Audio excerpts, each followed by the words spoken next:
Cute. আমি কুম্ভকর্ণ আর তুমি কি? কুম্ভকর্ণ। আমি অল্প অল্প নাক ডাকছি। এই কুম্ভকর্ণের বইয়ের নাম কি? ডিডির পরে আমি 3 বার উঠলাম, তাহলে কি করে নাক ডাকলাম? উঠলেই কি ঘুম না ঘুমানোর কারণ নাকি সেটা? লক্ষণ। হ্যাঁ, এই যে কুম্ভকর্ণ। আর তুমি কি? সুরপনাখা। সুরপনখা নাকি? সুরপনখা বলছিল, নাক কেটে দিয়েছিল সুরপনখা। না লক্ষণ। লক্ষণকে বলেছিল যে তোমাকে আমি খুব ভালোবাসি। সুরপনখা বলছে সুন্দরী হয়ে বেঁচে। ওই যে সুন্দরী হয়ে বেঁচে আমাকে বলছিস ভালোবাসি, নাকটাকে কেটে দিল। বলছে রাবণের কাছে ছুটলো। রাবণ বলছে কি হয়েছে? ভাই ভাতাশ্রী আবার নাক কেটে দিয়েছে। ভাতাশ্রী আবার নাক কেটে দিয়েছে।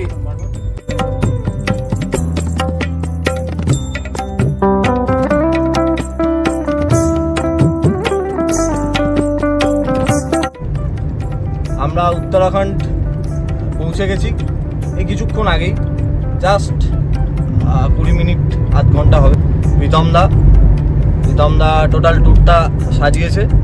আর পাশে দেখা যাচ্ছে দ্বীপ মোটামুটি 5-6 মাস আগের থেকে 22শে মে আমাদের যে উত্তরাখণ্ডের পথে রওনা দেওয়ার দিন ঠিক হয়েছিল।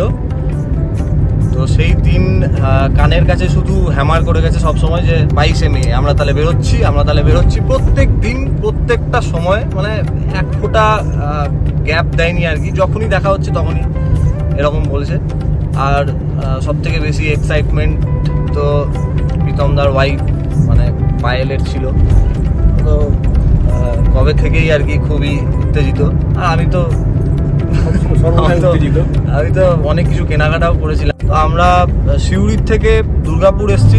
শিয়ালদা টু দিল্লি আমাদের ট্রেন ছিল, রাজধানী। আমরা দুর্গাপুরে ট্রেন ধরেছি। সিউড়ি থেকে দুর্গাপুর আমরা গাড়িতে গেছি। তারপরে আবার দিল্লিতে নামার পর আবার এই গাড়িতে উত্তরাখণ্ডে ঢুকে ভিডিও করছি। আজকে আমরা হরিদ্বার পৌঁছাবো। আগামীকাল শুরু হবে জঙ্গল সাফারি রাজাজি ন্যাশনাল পার্ক থেকে। তারপর আমরা কালকে হরিদ্বারে থাকবো। হরিদ্বারে মোটামুটি একটু সাইট সিন করবো, একটু ঘুরবো। আর তারপরের দিন সকালবেলায় একদম সোনপ্রয়াগ থেকে গৌরীকুণ্ড হয়ে কেদারনাথ থেকে বদ্রীনাথ থেকে চোপতা ভ্যালি, মানা ভিলেজ, তুঙ্গনাথ, এগুলো সবই থাকছে। তো সবই আস্তে আস্তে আসবে ভিডিওগুলো, দেখতে থাকুন আগে কীরকম কী হচ্ছে না হচ্ছে, আর ইনফরমেশনটাও দিতে থাকবো। টাটা।